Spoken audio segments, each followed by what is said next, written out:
ตอนนี้นะครับเส้นทางนะฮะตรงช่วงระหว่างการข้ามจังหวัดนะครับนครสวรรค์กำแพงเพชรนะฮะดูครับต้นไม้หักโค่นนะครับมีอุบัติเหตุครับไม่ทราบว่าเกิดอะไรขึ้นนะฮะน่าจะเป็นต้นไม้ล้มขวางเส้นทางนะฮะตอนนี้ลมแรงมากเลยครับนะฮะดูครับนะครับโอ้โหสุดยอดเลยฮะเกิดมาผมไม่เคยเห็นเลยครับแบบนี้นะฮะระหว่างขับรถข้ามจังหวัดนะครับดูครับลมแรงจนรถบางคันถึงกับต้องจอดนะฮะเหมือนกับเราอยู่ในพายุเลยครับดูฮะมองไม่เห็นทางเลยครับดูครับต้นไม้ครับ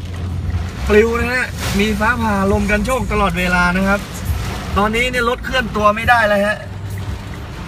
เอาแล้วนะครับตอนนี้รถไปไม่ได้แล้วครับข้างหน้าไปไม่ได้แล้วครับดูครับมิตซูบิชิไทรตันนะฮะจอดอยู่ข้างหน้าฮะ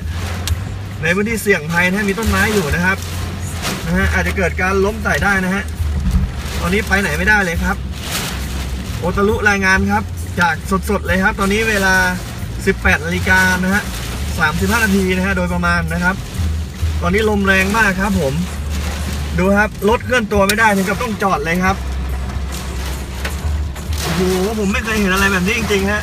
เกินมา25 ปีดูครับ